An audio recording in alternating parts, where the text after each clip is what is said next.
As outras saíram debaixo do cobertor. Ai, ai. Vamos orar então, queridos. Vou ler um versículo aqui, está lá em Lucas 12, 32. Fala assim: Não temais, ó pequenino rebanho, porque vosso Pai se agradou, porque a vosso Pai se agradou em dar-vos o seu reino.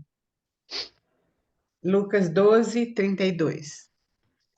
Senhor, obrigado, Deus, pela tua graça, tua misericórdia, ó Deus, tão abundante na nossa vida. Obrigada pela nossa saúde, porque nós temos liberdade de estar aqui, ó Deus, juntas. Muito obrigada, Pai.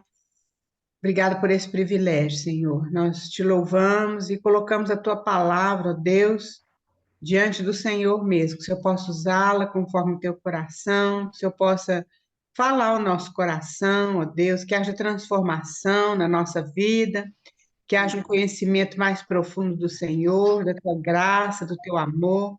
Abençoe cada uma das minhas irmãs, Dia. a casa de cada um, ó Deus. Amém, Em Senhor. nome de Jesus, Senhor, nós colocamos esse tempo, Senhor, que seja um tempo realmente que o Senhor possa ter liberdade de falar conosco. Abre os nossos olhos, nossos ouvidos, queremos te ouvir, ó Pai. Em nome de Jesus. Amém. Amém. Então, meninas, queria dar oportunidade para quem quer compartilhar conosco, né? É muito bom esse tempo de compartilhar. Então, queria deixar bem à vontade aí para vocês falarem. Não precisa ser muita coisa, né? Mas na leitura, ou mesmo no tempo que a gente está junto, né?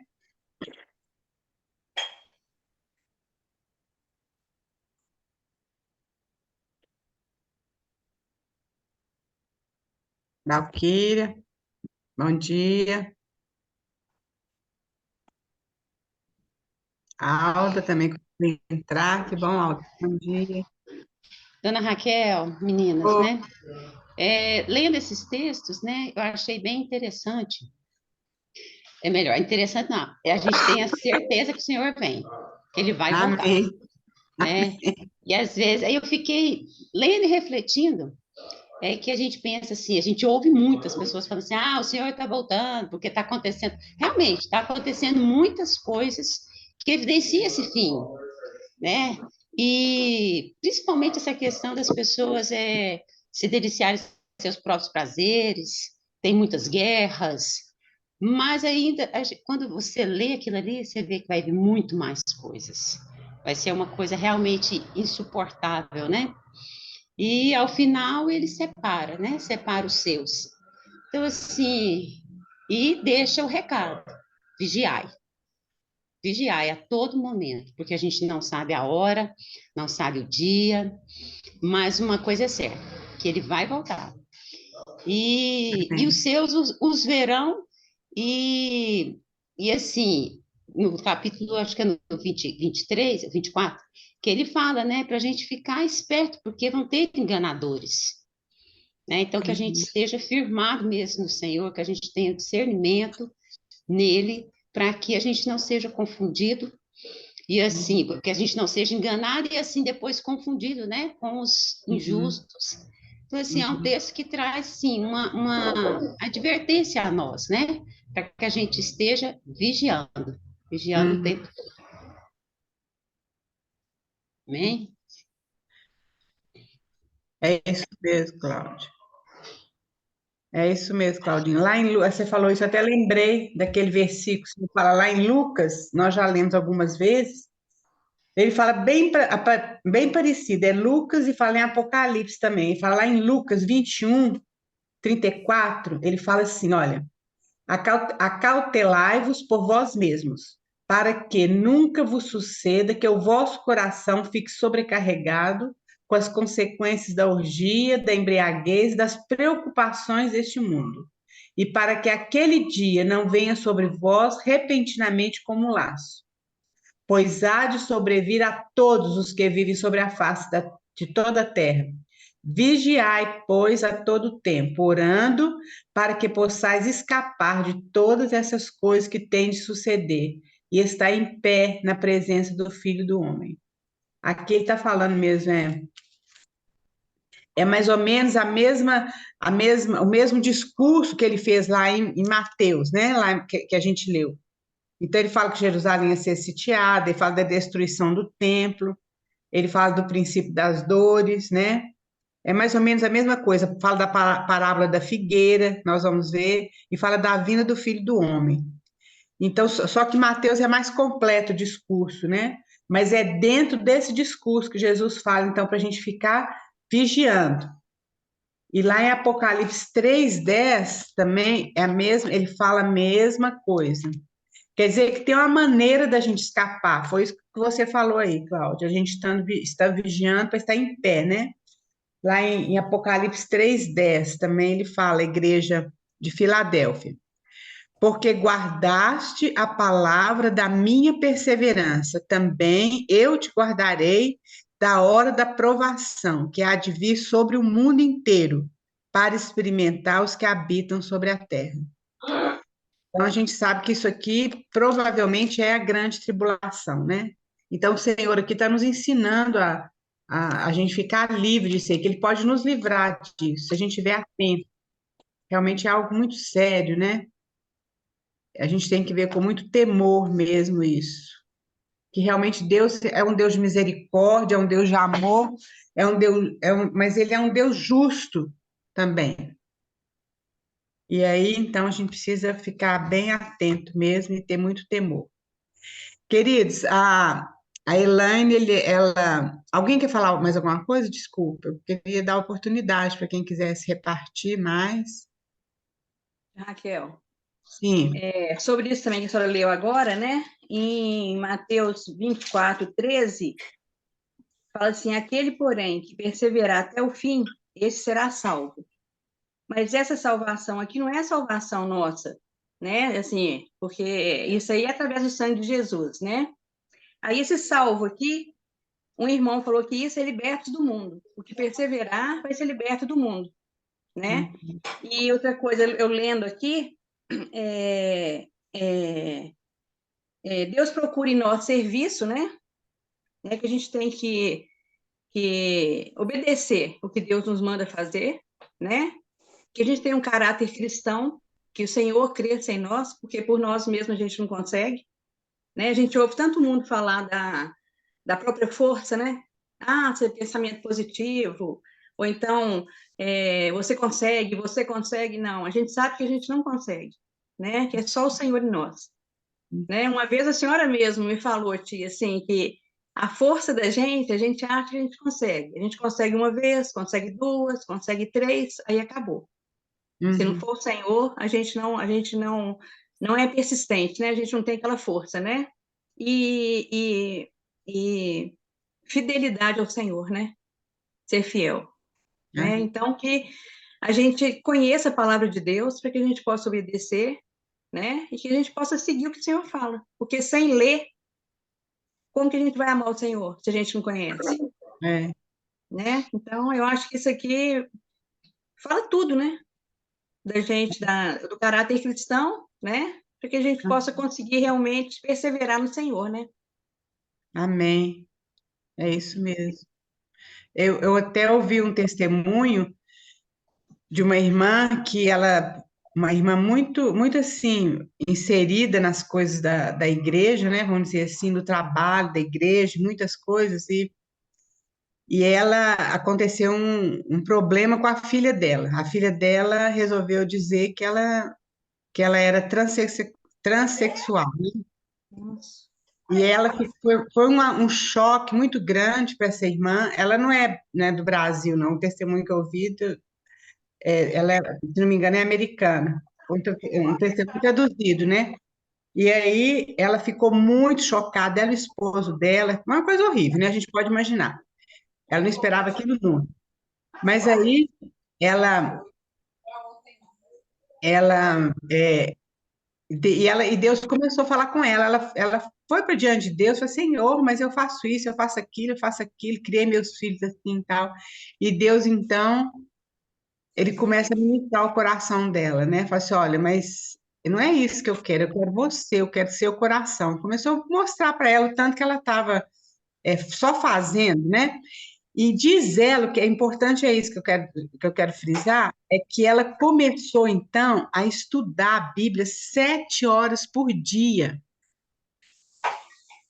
Ela falou que aquilo que transformou a vida dela, e depois, mais para frente, então, a filha dela, e ela com esse negócio de estudar a Bíblia 7 horas, Deus falou com ela que ela tinha que estudar, e ela começou a estudar a Bíblia. Ela falou que estudava a Bíblia 7 horas por dia, e aí ela começou a dar estudos bíblicos, né, na igreja, e aí ela começou a precisar fazer tipo um estudo, igual a gente está fazendo aqui, né? E ela não sabia mexer nada de computador nem nada, mas a filha dela era formada nisso aí. E ela pediu e ela pediu ajuda à filha dela, então, pediu ajuda à filha dela e falou com a filha dela, eu te pago. E a menina está precisando mesmo assim de um dinheiro, né? E a filha dela, então, começou a ajudá-la nisso. E com isso, a menina voltou para o Senhor, converteu, e então, quer dizer, foi um processo longo, não foi uma coisa rápida, mas o que me impressionou foi ela falar isso, que ela começou a estudar a Bíblia 7 horas por dia. E que aí, então, a vida dela foi mudada, né? Realmente a palavra de Deus é muito importante. A gente não pode fazer igual como nós vamos ver os escribas e os fariseus, que tinham essa palavra na mente, mas não tinham no coração. Mas o que transforma a gente, o que faz a gente conhecer mais o Senhor é a palavra dele. A gente precisa dedicar mesmo tempo a essa palavra, né? A gente fala de encher do Espírito Santo, mas a gente sabe que a forma de encher do Espírito Santo é com a palavra de Deus, porque fala lá em Colossenses, né? Com salmos e hinos e cânticos de louvor, né? Então, é muito importante. Alguém mais quer falar, quer compartilhar?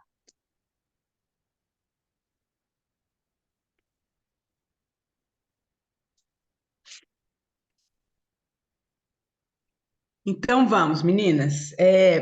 A Elaine pegou umas fotos para a gente, foi muito bom. E a Joyce vai ajudar a gente a passar essas fotos. Nós vamos começar a nossa aula com essas fotos, porque é importante a gente saber onde o Senhor Jesus estava quando ele falou esse último discurso. Esse foi o último discurso de Jesus, o quinto discurso, que está lá em Mateus 23, 24 e 25. E essa semana era a última semana de vida do Senhor Jesus Cristo. A gente viu quando ele estava lá no norte, lá em Cesareia de Filipe, né? Nós vimos também as fotos, né, que a Elaine colocou para a gente. E de lá ele veio descendo para Jerusalém. Ele precisava ir para Jerusalém, porque ele seria morto. E falou com os discípulos dele. Os discípulos não estavam entendendo muita coisa. E ele, então, foi exatamente na época da Páscoa, e o Senhor Jesus Cristo morreu exatamente no dia da Páscoa, onde os cordeiros eram imolados, né? Devia ser uma figura muito, muito assim, forte, porque enquanto o Senhor Jesus Cristo morria na cruz, aqueles cordeiros iam sendo imolados ali no templo, que era o costume deles na Páscoa, né? Então, Jesus é o nosso Cordeiro Pascual. Hoje não precisa mais da gente imolar o Cordeiro, porque o Cordeiro de Deus foi imolado, né? Na cruz por nós. Então, foi nessa semana, foi a última semana. E o Senhor Jesus estava no coração dele muito, muito apreensivo, muito triste. Primeiro, porque ele sabia o que ia acontecer com ele ia passar por aquilo. E segundo, porque os fariseus, os saduceus, os escribas, eles não aceitaram o Senhor Jesus Cristo, eles expulsaram o Senhor Jesus Cristo do meio dele.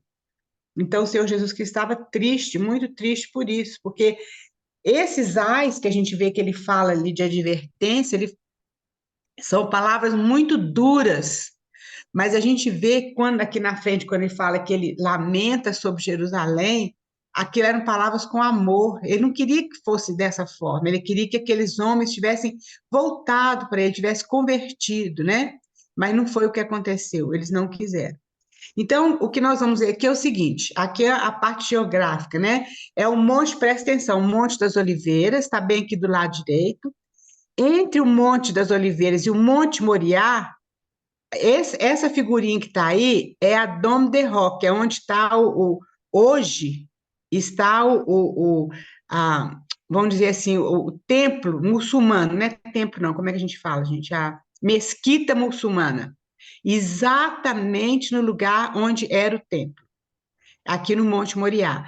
Foi onde Abraão ia imolar Isaac, foi aqui que Abraão veio para poder imolar Isaac. E foi onde também Davi, quando Davi fez aquele censo que Deus não quis que ele fizesse, começou uma peste no meio do povo, foi aqui então que Davi, ele viu o anjo, né? Lá em Araúna, né? Eu não esqueci a palavra agora. Então, é no mesmo lugar. Então, aqui hoje está essa mesquita muçulmana. É exatamente onde é o lugar do templo. Aí tem esse vale de Cedron, que é entre o Monte Moriá e o Monte das Oliveiras. Aqui do Monte Moriá, você viu o Monte das Oliveiras, e do Monte das Oliveiras você viu, então, o Monte Moriá. Aqui é o Monte Sião, onde estava construída a fortaleza de Davi. Davi morava aqui, nesse Monte Sião. Aqui tem o Vale de Inom e o Vale de Tiropeon, esse aqui eu nem sabia. Então, muitas coisas que a gente lê na palavra, é bom a gente ver a geografia, porque traz mais luz para a gente. E hoje vocês vão ver como é que isso é importante, da gente saber isso. Pode passar, Joyce, por favor.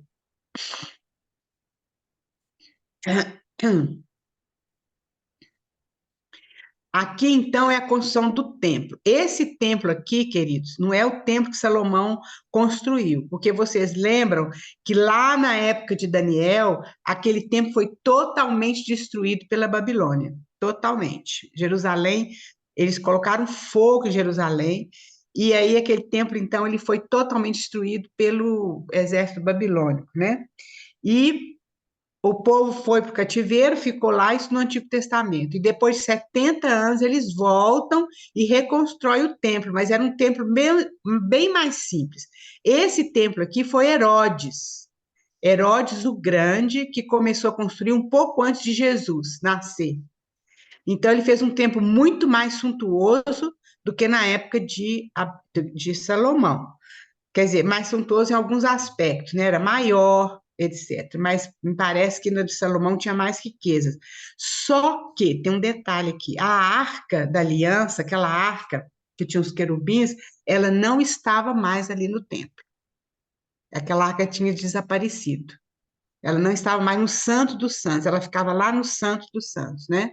Nós já fizemos um estudo assim, bem por alto sobre o tabernáculo, então a gente vê cada coisa, né, que tem a parte de fora, que é o átrio, depois tem a parte dos santos, né? E depois tem o Santo dos Santos, que é onde ficava só o sumo sacerdote entrava uma vez por ano, é onde estava a Arca da Aliança. Nessa parte de fora, um pouco de fora, aqui até tá, ó, é o lugar santíssimo e o lugar santo. Aí vocês estão vendo aí na legenda, né? O lugar santíssimo é onde estava a arca, que só o sumo sacerdote entrava uma vez por ano. O lugar santo estava a mesa de incenso, a mesa daqueles pães da proposição, estava o candelabro, que estava nesse lugar. Nesse lugar, os outros sacerdotes entravam, eles entravam, né? E aí tinha a oferta, o altar da oferta, que era do lado de fora, onde que eles levavam os animais para serem imolados, né? E outras coisas. Tinha um pátio dos sacerdotes, tinha o pátio de Israel. Aqui fora tinha o pátio das mulheres, que é o 7, tá bem? Que tá bem. Aqui vocês estão vendo, bem nítido, né? E o pátio dos gentios, que era aqui para baixo, o número 8, aqui é o pátio dos gentios. Os gentios não podiam passar daquela barreira, essa barreira aqui no 9, olha aqui, não é aqui embaixo, Joyce, ó. O 8 é aqui embaixo, aqui, ó. Isso. Esse aqui é o pátio dos gentios. Aqui no 9 tem uma barreira, tá vendo como fosse um murinho?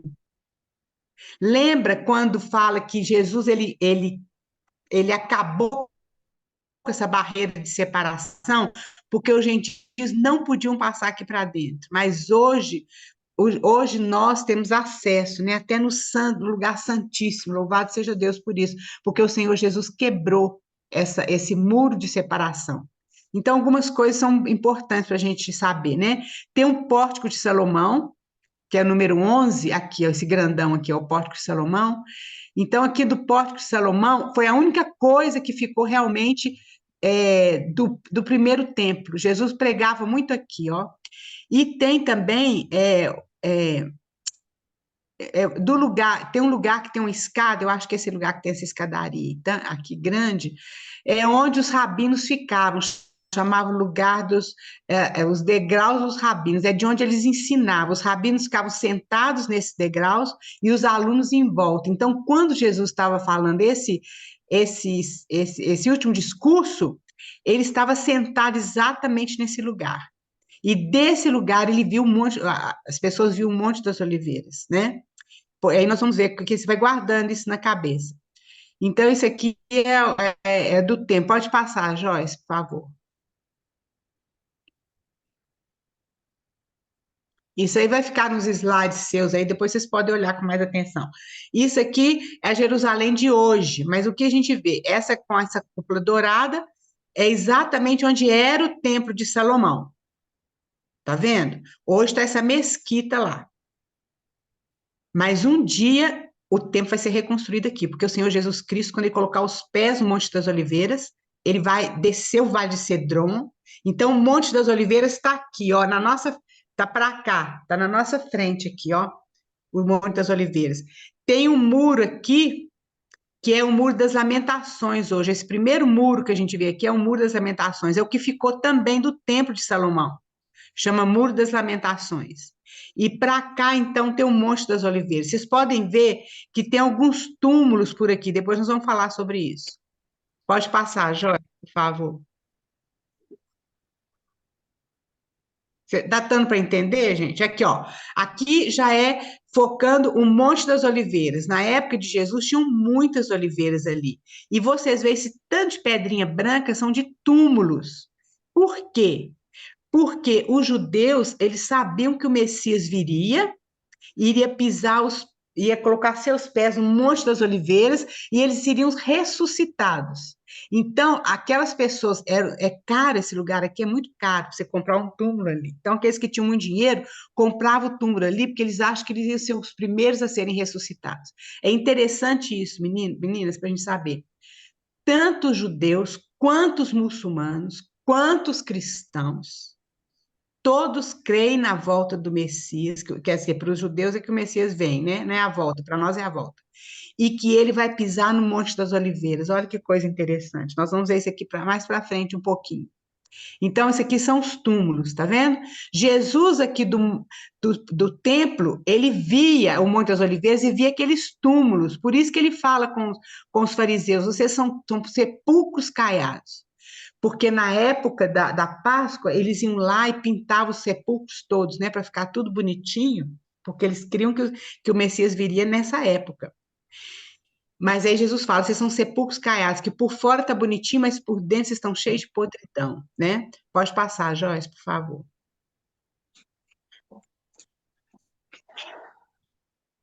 E aqui, então, é o Jardim do Getsemane, que fica no Monte das Oliveiras.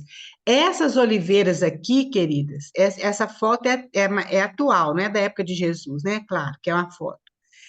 Tem muitas oliveiras aqui que elas são da época de Jesus, que ela tem mais de 2000 anos.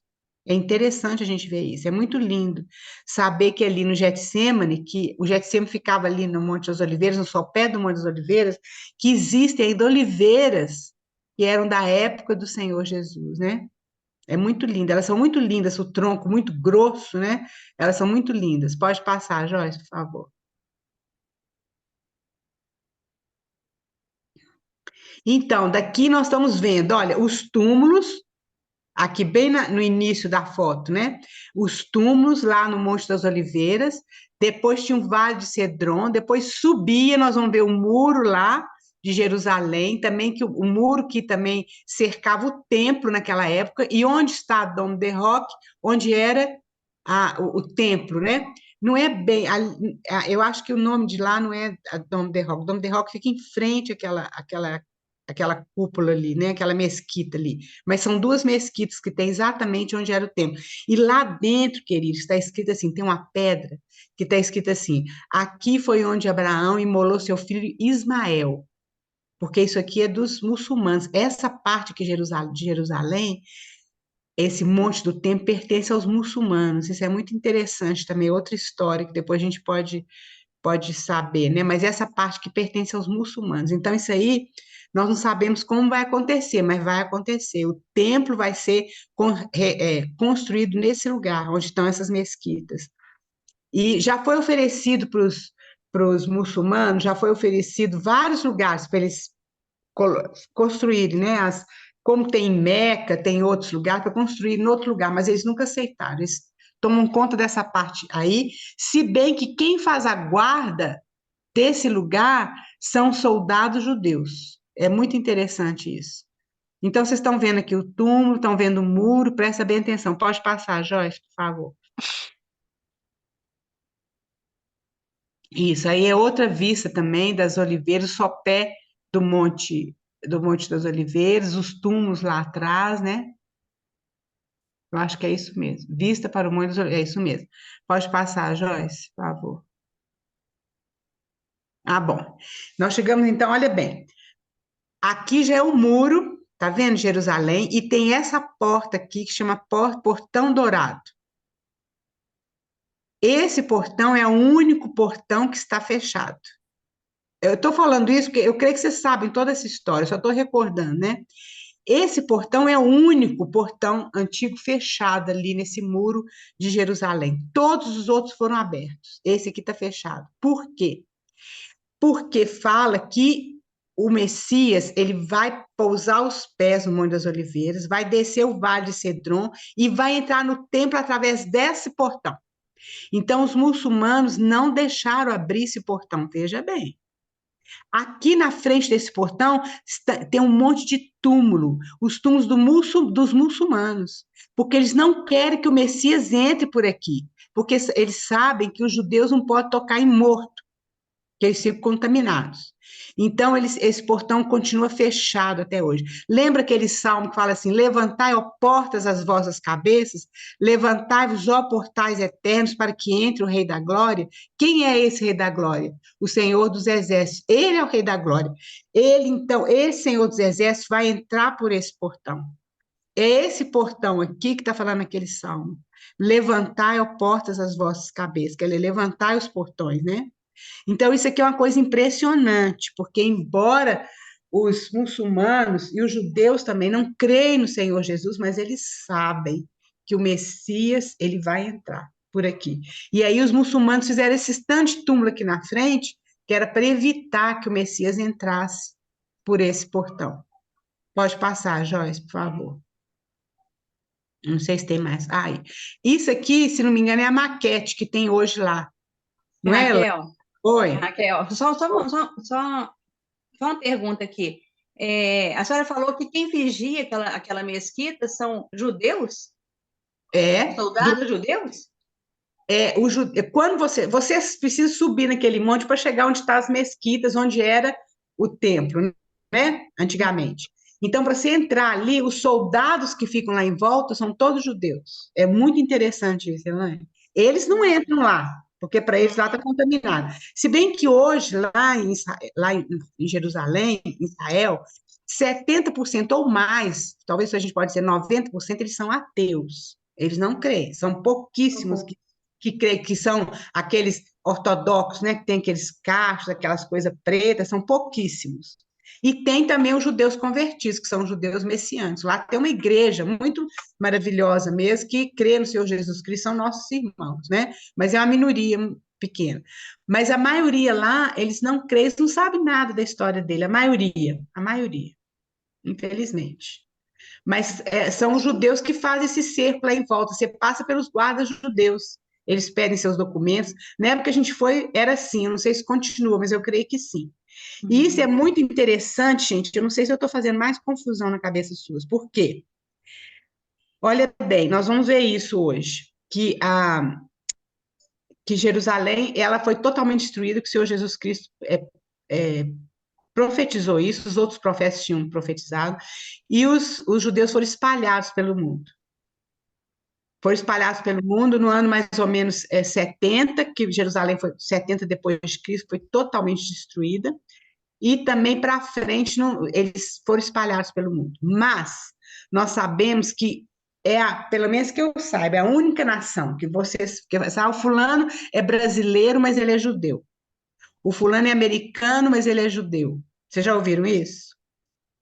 E o que aconteceu? Em 1948, 1948, foi isso mesmo. Foi até um brasileiro, né? Foi aquele Oswaldo Aranha que assinou sobre a instituição, não sei se a gente pode falar instituição, do país de Israel. Isso, queridos, é um milagre, porque os sociólogos falam que nenhuma nação que tenha desaparecido por 500 anos, ela volta à existência. Israel voltou. O termo certo, dona Raquel, o termo certo Oi. é o reconhecimento, né, como país, Isso. como nação. Isso, Joyce, obrigada. É exatamente isso. Então, 1948, 14 de maio de 1948, aconteceu isso. Isso aí é um milagre, porque Deus cumprindo a palavra dele, que falou que ele ia espalhar, mas que depois eles iriam voltar. E Jesus, quando ele amaldiçoou a figueira, que nós já vimos isso lá em Betânia, né? Ele amaldiçoou a figueira representa Israel. Aquela figueira secou até a raiz, mas aquela raiz ficou lá.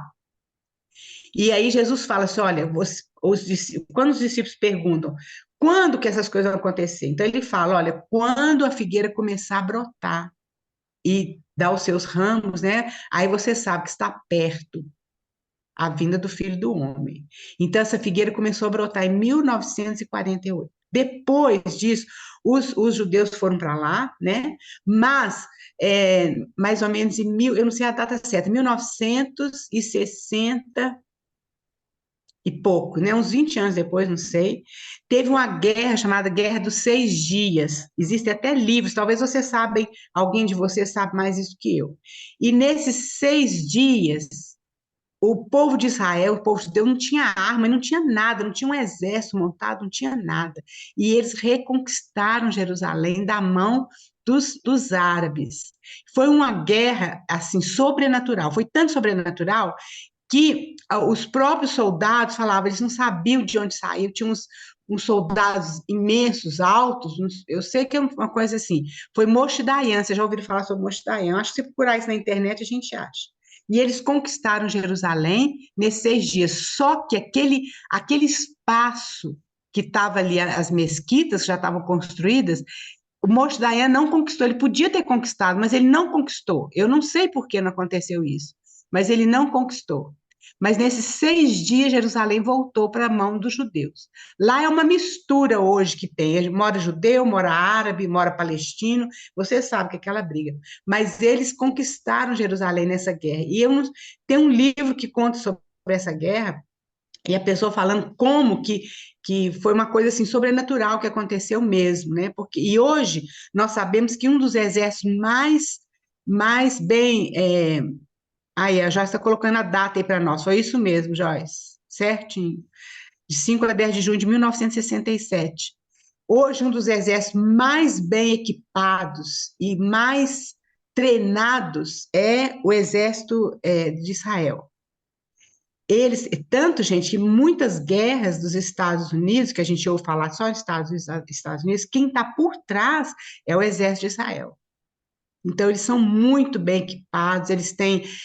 quando a gente esteve lá, já tem muitos anos já, né, isso, eles tinham um código que, por exemplo, os jovens todos, era muito estranho, naquela época, hoje eu não sei, os jovens todos andavam armados, aqui, você via aquelas e armas grandes, né, eles iam para a escola com aquelas armas, tudo.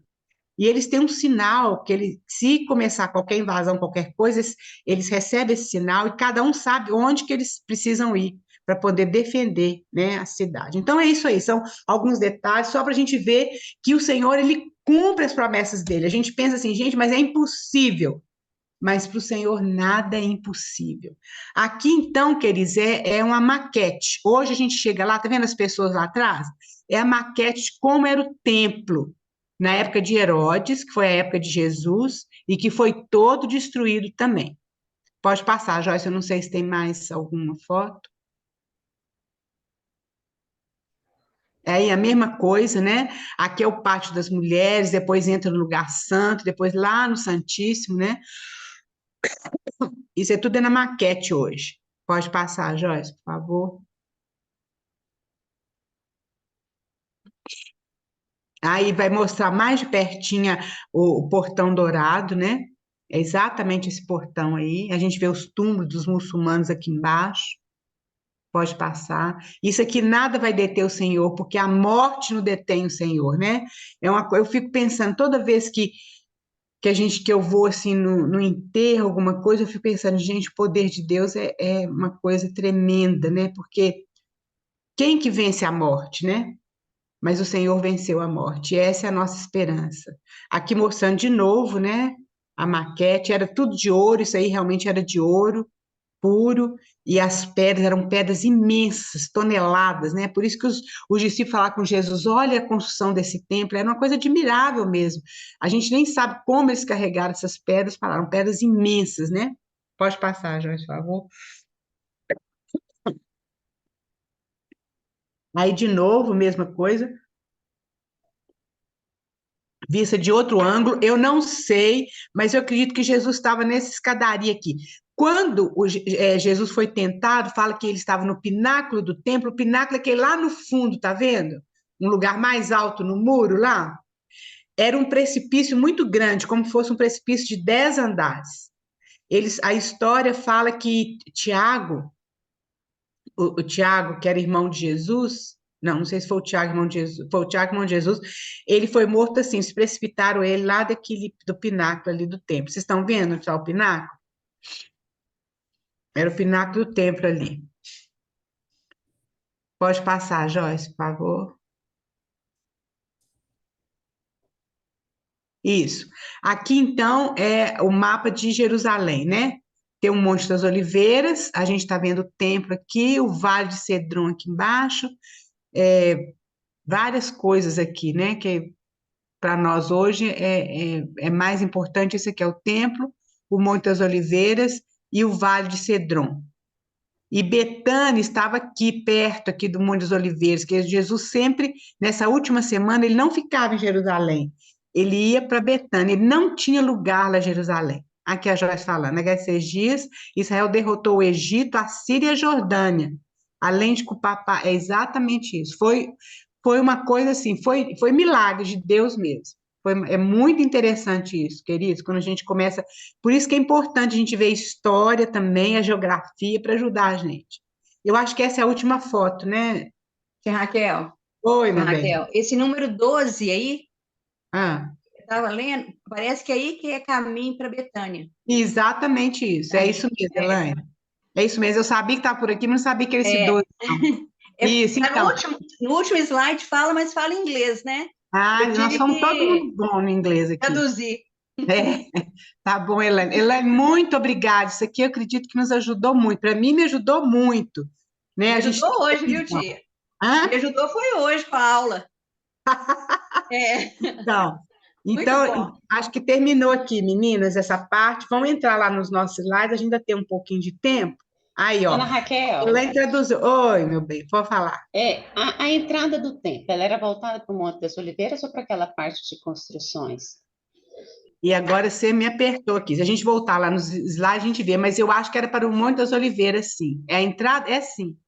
Ah lá, ó. É para o Monte das Oliveiras, sim. Eu acho que sim, viu, Claudinha? Você me apertou aqui, porque eu acho que tinha várias entradas, né?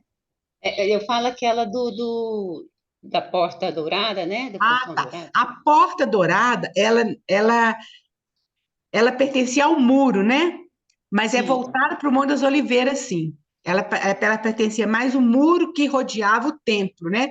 Que chamava, aquilo ali chamava, eu esqueci o nome agora, o complexo do templo, não era o templo em si, era o complexo do templo. O complexo do templo é tudo aquilo em volta do templo. Então tinha aquele muro, o templo mesmo é aquela parte até pequena ali dentro. É isso mesmo, é voltada para o Monte das Oliveiras. É isso aí.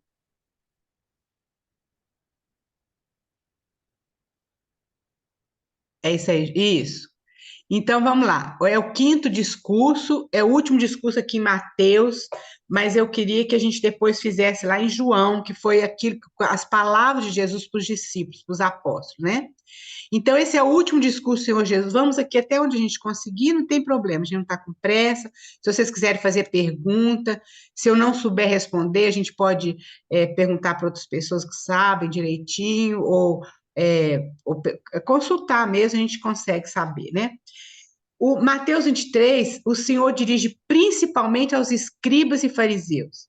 Vamos lembrar, gente, que no primeiro discurso o Senhor Jesus falou sobre as bem-aventuranças, né? Bem-aventurado, os humildes de espírito, etc. Agora ele vai falar dos ais. Vai falar dos ais para os escribas e os fariseus. Naquele primeiro discurso ele fala, olha, vocês têm que ceder muito à justiça dos fariseus. Agora ele começa a falar que os fariseus eram hipócritas, que eles falavam uma coisa, mas faziam outra, né? No último discurso.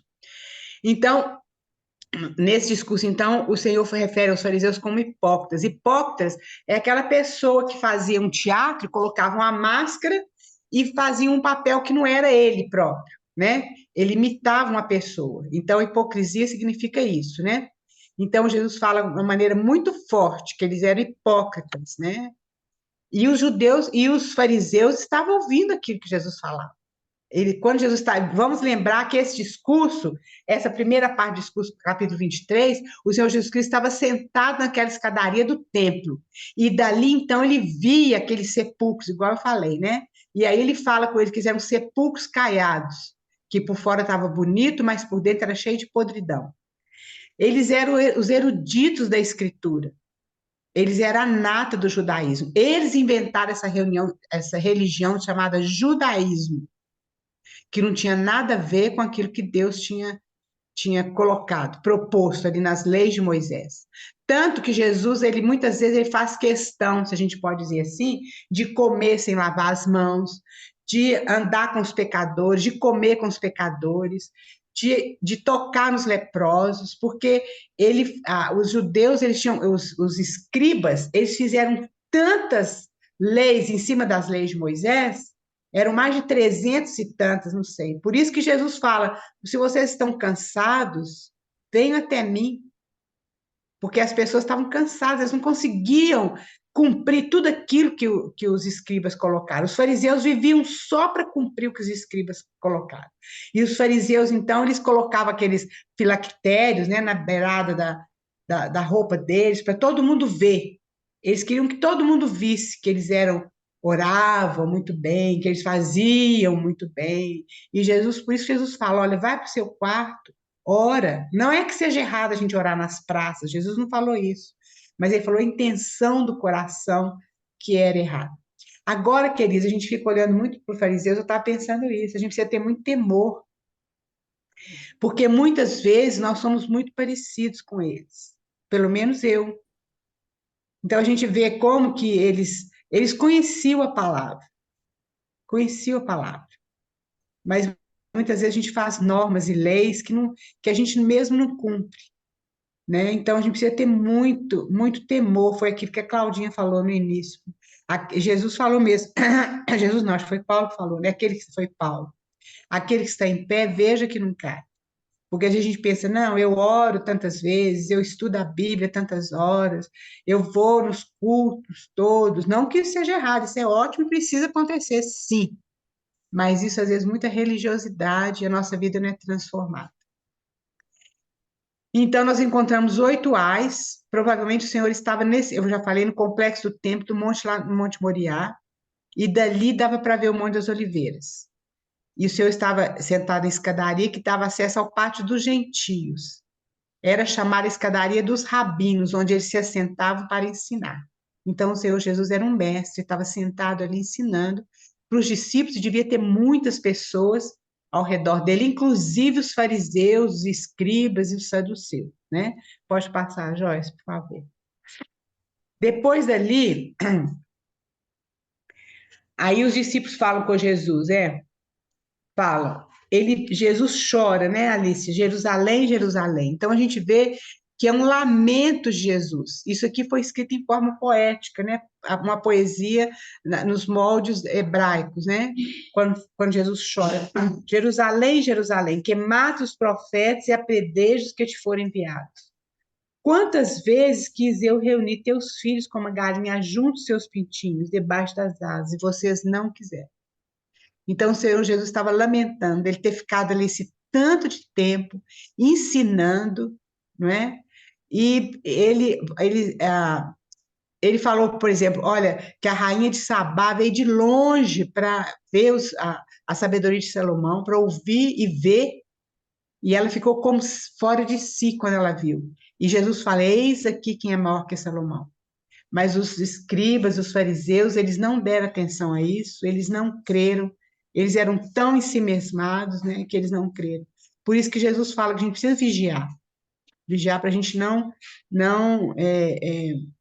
ficar assim dessa forma cético, né? Achar que nós é que sabemos tudo, que estamos certos. Que o Senhor tenha misericórdia de nós.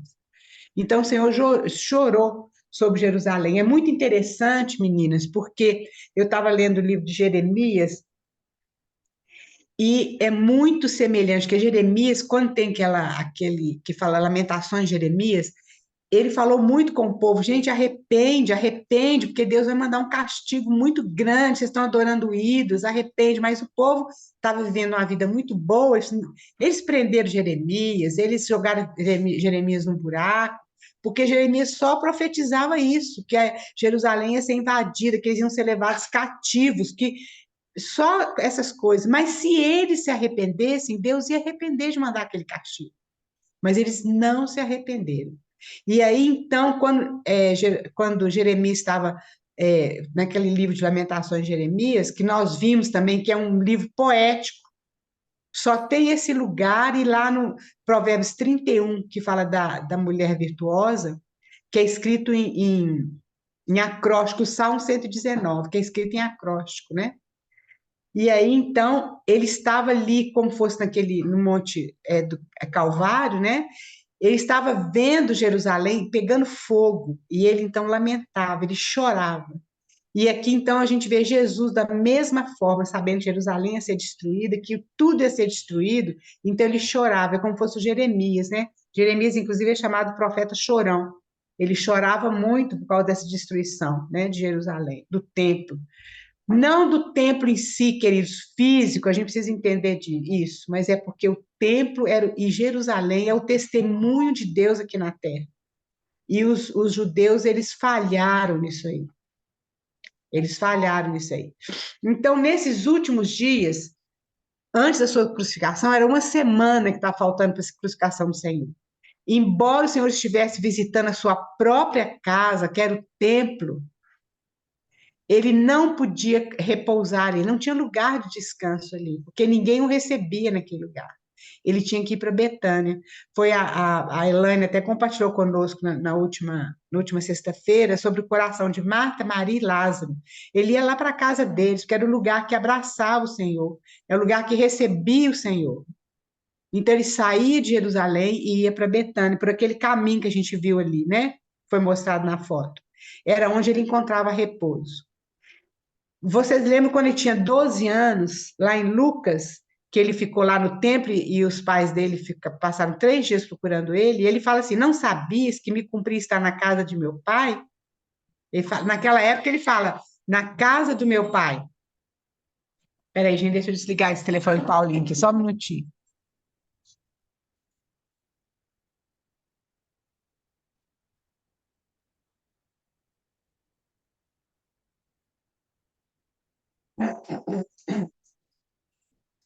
Desculpa, gente, que ele saiu e deixou o telefone aqui. Aí, então, ele falou, não sabias que cumpria estar na casa do meu pai? E lembra também que Jesus, 2 vezes, ele limpou o templo. Ele expulsou os cambistas 2 vezes. No tempo dele que esteve aqui no mundo, ele fez isso 2 vezes. Então, veja bem, mas depois, agora, lá em Mateus 23, 38, ele fala o seguinte, ó, eis que a vossa casa vos ficará deserta. Ele não fala mais que é a casa do meu pai, ele fala a vossa casa. Não era mais a casa do pai dele, porque eles rejeitaram o Senhor Jesus. Então, isso é uma coisa muito importante a gente observar isso. Então, ele fala, a vossa casa vos ficará deserta. E aí, então, no 39, quando ele fala assim, olha, Mateus 23, 39, declaro-vos, pois, que desde agora já não mais vivereis, até que venhais a dizer, bendito aquele que vem em nome do Senhor. Vai ser quando o Senhor pousar os pés dele no Monte das Oliveiras, que eles vão se lamentar, eles vão chorar, porque eles vão ver que realmente ele era o Messias que eles crucificaram, né? Pode passar, Joyce, por favor.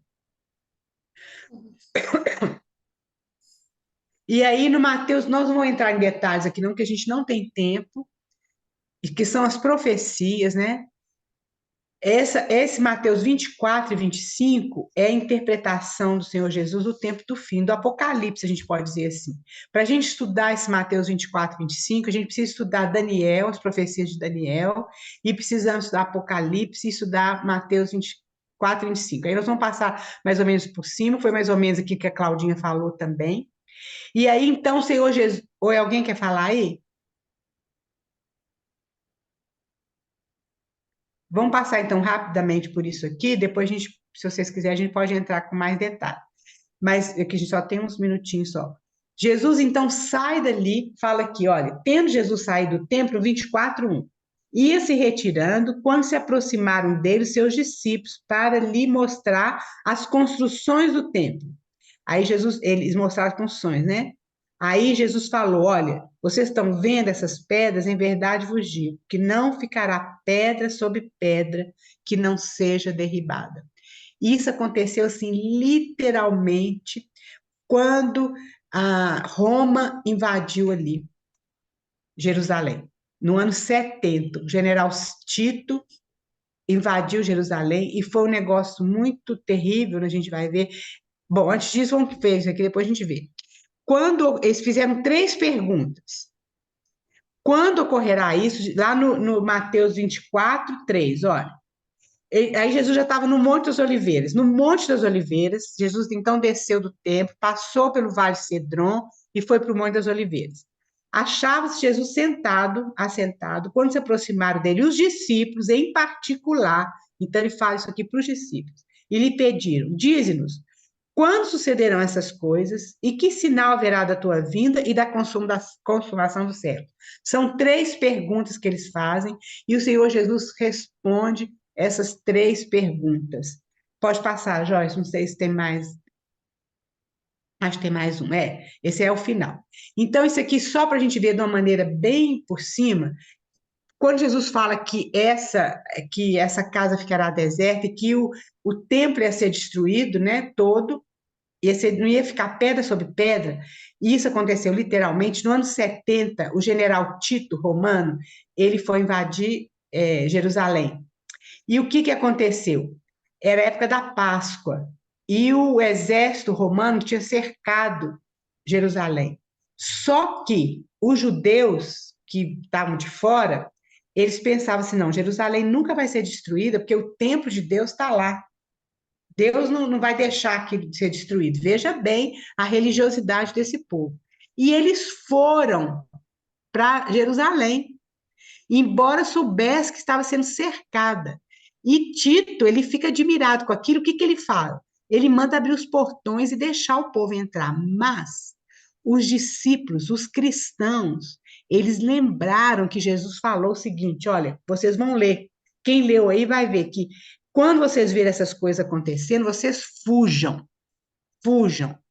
Vocês, quem tiver no eirado, não desça em casa para pegar nada. Ora para que essa fuga não aconteça nem no inverno e ore pelas grávidas, né, etc e tal. Vocês vão ver, nós não vou ler aqui não, estou falando bem por cima.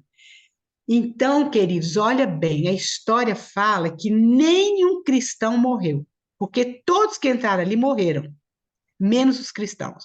Inclusive João e Maria, porque João estava tomando conta de Maria, lembra disso, o apóstolo João? Os outros apóstolos já tinham morrido, porque só João ficou, os outros todos já tinham sido mártires, né? Só João que morreu por morte natural. Ele fugiu com Maria e com os outros irmãos, foi para Éfeso. foi quando ele começou a dar assistência ali à igreja de Éfeso, depois ele foi preso lá em Patmos, né? Mas nenhum cristão foi achado lá dentro de Jerusalém, porque eles lembraram da palavra de Jesus. Agora preste atenção, porque Jesus fala assim, ó, quando vocês virem o abominável da desolação, que falou o profeta Daniel no lugar santo, quem lê, entenda. As profecias, eu já falei com vocês, quando a gente estudou sobre as regras de interpretação, as profecias, elas acontecem naquele momento e pode acontecer remotamente. Então, essa invasão de Jerusalém aconteceu naquele ano 70, foi destruído tudo, e quando Tito colocou fogo lá no templo, ele viu que o ouro começou a derreter. E aí, então, o que que aconteceu? Tiveram que tirar todas as pedras para tirar o ouro do meio das pedras. Então, literalmente, não ficou pedra sobre pedra ali no templo. Foi como Jesus falou. Mas isso vai acontecer também no final. De novo vai acontecer. O anticristo vai colocar a imagem dele dentro do templo, e aí os judeus vão abrir os olhos, né? E aí, então, vai começar, então, essa perseguição, essa grande tribulação. Então, você vê que a profecia, ela acontece imediatamente, depois acontece remotamente. É a consumação da profecia. Várias profecias acontecem assim. Acontecem um princípio dela aqui, e depois, lá na frente, depois passados vários anos, acontece novamente. Então, é isso que acontece. Então, Mateus 24, 25 está dividido assim. Isso aqui é só para vocês poderem estudar e entender.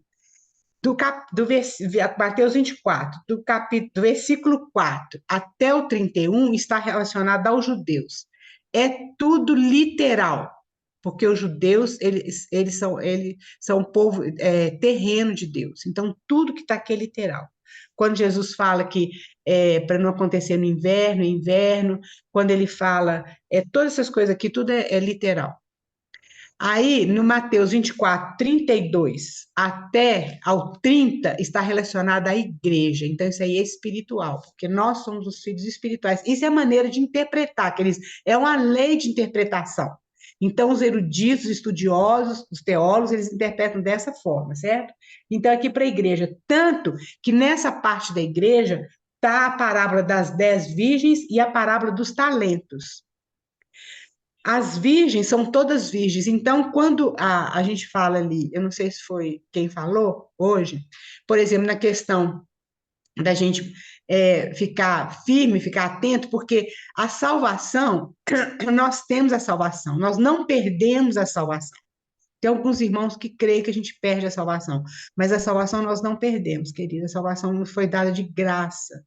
De graça foi dada essa salvação. Louvado seja o Senhor por isso. Mas tem uma coisa que nós podemos perder, a alegria da salvação. E a questão do reino. Nós não podemos esquecer que o Senhor Jesus Cristo vai reinar. E aquele vencedor é aquele que vai reinar com ele. Não é que nós vamos perder a salvação. Quando ele fala que vai ficar de fora, nas trevas, é porque não vai estar vendo o rosto do Senhor, mas ele está salvo. Ele vai para o céu, mas ele não vai participar de outras coisas, que as bodas do Cordeiro são outras coisas que vão acontecer, certo? Mas a pessoa está salva. Então, por isso que Jesus fala, olha, fique atento para não passar na tribulação. Se tivesse possibilidade a gente é salvo e acabou, a gente teria ido para o céu de uma vez, né? Mas o Senhor Jesus Cristo fala isso para a gente, tanto em Apocalipse quanto lá em Lucas. Olha, fique atento para você não passar por essa tribulação. Porque muitas pessoas vão passar pela tribulação porque precisam ser amadurecidas mais. Elas não foram totalmente amadurecidas. Elas foram salvas, mas elas vivem de uma maneira, vamos dizer assim, sem prestar atenção nas coisas de Deus. Sem levar, vamos dizer, sem levar a sério as coisas de Deus. Então, provavelmente, elas vão precisar passar por a tribulação. Não são todos os irmãos que pensam assim, viu, queridas? Tem irmãos que acham que quando no arrebatamento todos vão, e assim por diante. Mas não tem problema, de qualquer forma nós temos que estar pronto. Porque se a gente não for arrebatado, vai morrer. A gente não sabe o dia. E mesmo que Jesus fala, ninguém sabe o dia nem a hora, só o Pai. Nós não sabemos o dia. Então, a gente precisa estar pronto. E depois, a última parte, então, está relacionada às nações, que é Mateus 32 até 46. Nós vamos terminar aqui, porque já passou o nosso tempo. Talvez a gente possa voltar aqui um pouquinho na nossa próxima sexta-feira, se as irmãs quiserem, né? Senão a gente pode ir para frente. Aqui é bem resumido, bem por cima mesmo, porque aqui a gente teria que entrar em muitas profecias, teria que entrar em várias opiniões de outros irmãos, que são nossos irmãos, são amados nossos, mas pensam diferente da gente, não tem problema nenhum, porque aquilo que Deus determinou vai acontecer, independente daquilo que eu penso, que eu acho, que, né? Não é verdade? Mas o resumo disso é o seguinte: a gente precisa estar pronto, pronto. A gente precisa estar atento. A gente não pode viver relaxadamente.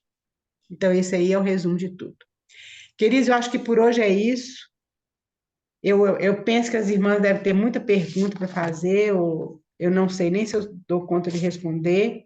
Provavelmente não. Mas vocês podem anotar isso, pode colocar no nosso grupo, pode colocar particular, ou na próxima aula a gente pode. Vocês podem falar se quer que a gente continue com esse mesmo assunto na próxima aula, terminando esse último discurso de Jesus, ou não. E aí, então, a gente pode caminhar. Alguém quer falar alguma coisa? Fez muita bagunça na cabeça suas? Como é que tá aí? Foi muito bom, tia. Foi bom, deu para entender? Porque Muito às vezes bom. você começa a falar uma coisa, puxa com outra, e às vezes faz confusão na cabeça. Então, vocês podem perguntar, não tem problema nenhum, viu, queridos?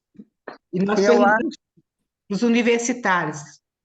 Eu acho que, do jeito que está sendo conduzido, está sendo muito bom. A gente não está correndo com o que está sendo estudado, porque se a gente estudar um capítulo, um ano, a gente vai aprender cada dia mais, que a palavra de Deus é muito rica, né? Então, eu estou gostando muito desse método que a gente está estudando, sem pressa, sem, mas procurando ser bem minucioso. Eu acho isso importante. É o que eu acho para minha pessoa. Eu não sei para as irmãs, mas para mim está sendo muito rico esse tempo que você estudar mais minucioso. É isso aí, meninas. Vamos ver como a gente faz, né, Na na prova. verdade, eu penso que é um pontapé inicial para a gente ter que estudar mais, né? Porque tem muitas coisas.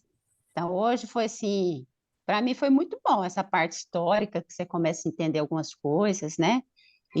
Mas tem que estudar mais, Uhum. estudar tanta parte histórica para entender, né? Como a dona Raquel mesmo É. falou, para a gente entender algumas coisas e se debruçar mesmo na palavra do Senhor. Muito bom. É isso aí, meninas. Quer falar alguma coisa, Joyce? Aí? Raquel, que Oi, gente. está sendo muito bom porque você está ligando o espiritual com a história e com a geografia.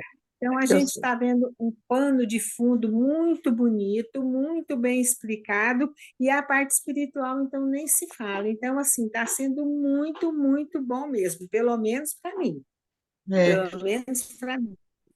Muito, muito É bom. isso aí, irmãs. É muita coisa mesmo. A palavra de Deus realmente ela não tem, ela como é que a gente fala, gente? Ela não tem fim mesmo, né? Ela é eterna e ela é muito rica, é muito profunda. Quanto mais você estuda, mais tem para estudar. Mas o mais importante é a gente conhecer mais o Senhor, e é mais importante de tudo, de tudo. Não importa se a gente conhece, se sabe muito, se sabe pouco, como é o templo. A gente está falando isso que a gente está tendo essa oportunidade. Mas o mais importante é a gente conhecer o Senhor, conhecer o amor dele por nós, conhecer aquilo que ele quer de nós, né? Para que a gente possa amá-lo também, amá-lo e que a gente possa realmente querer obedecer às coisas que ele coloca para a gente obedecer. Isso é o mais importante, isso é o mais importante, né? Porque não é o conhecimento intelectual, mas a gente via conhecer mais o Senhor, o amor dele, né? E aquilo que ele fez por nós, e a esperança, aquilo que ele está preparando, porque a palavra de Deus fala que nem olhos viram, nem ouvidos ouviram aquilo que Deus tem preparado para nós. E nós precisamos estar prontos para receber isso aí, né? Então, um bebezinho não consegue receber muita coisa, né? Nem perceber o amor da mãe dele. Ele precisa crescer para poder amadurecer, para poder gozar daquilo ali. Então, isso é uma coisa que tem que encher o nosso coração de esperança. Nós não estamos aguardando o caos do universo, nem o caos desse mundo. Nós estamos aguardando o Senhor Jesus Cristo. Essa é a mensagem do Apocalipse. Apocalipse é uma carta de amor, não é uma carta de horror, é uma carta de amor. Então, queridos, é isso aí que tem que ganhar o nosso coração e guardar o nosso coração, né? Vamos orar, então. Quem quiser orar, pode orar para nós, por favor. Amém, Senhor. Obrigada, Pai, por esse dia. Obrigado por essa manhã. Obrigado por esse tempo aqui, ó Deus, com as minhas irmãs, tão rico, né? Que nos faz mesmo entender que nós precisamos ir além da palavra que a gente escuta no culto, daquele compartilhar que os pastores fazem durante o culto, né? Nós precisamos ter mesmo uma disciplina, uma rotina, de Amém. conhecer o Senhor, entre nós e o Senhor, né? De construir um relacionamento com o Senhor, conhecendo o Senhor Amém. através da palavra, mas, sobretudo, nos relacionando com o Senhor, para te Amém. conhecer, para crescer em conhecimento no Senhor, com aquilo que o Senhor quer compartilhar com cada uma de nós também, né? Amém, Obrigada, Senhor. Deus, porque o Senhor tem, em todo esse tempo de estudo bíblico, o Senhor tem nos incentivado através da dona Raquel, através de outras irmãs também, nos incentivado, né, a estudar mais, a ler mais, a orar mais, a conhecer o Senhor mais. E é isso que nós precisamos, conhecer o Senhor mais, assim como a dona Raquel Amém. falou.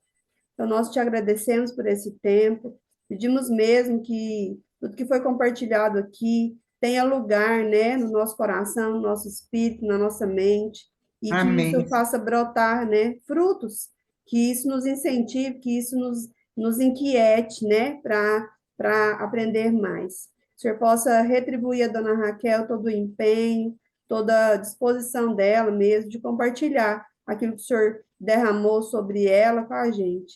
Que o Senhor também possa abençoar, né, a Elaine, né, por toda a Amém. disposição dela também de trazer as imagens que nos ajudam a aprender mais a história, né, a nossa história, a história do Senhor Jesus. Então, obrigada, Pai, abençoa cada uma de nós, nos dê um dia, né, na presença do Senhor, um dia em paz, um dia tranquilo, e que o nosso fim de semana também seja na tua presença. Em nome de Jesus. Amém. Amém. Amém, meninas. Obrigada. Deus abençoe cada uma, em nome de Jesus. Tenha um bom fim de semana. E vamos preparar para na próxima sexta-feira, alguém preparar alguma coisa, né? Pode ser nesses capítulos aqui. Nós vamos entrar talvez um pouquinho lá em João, né? Que quando Jesus está com os discípulos ali no cenáculo, né? Então, se você puder ler, isso é muito bom e compartilhar conosco, tá bom? Joyce, obrigada. Elaine, obrigada. Obrigada a Obrigada. cada uma. Deus abençoe. Deus Beijo. abençoe. Beijo. Deus abençoe, querida. Tchau, tchau. Beijo. Tchau. Tchau, gente.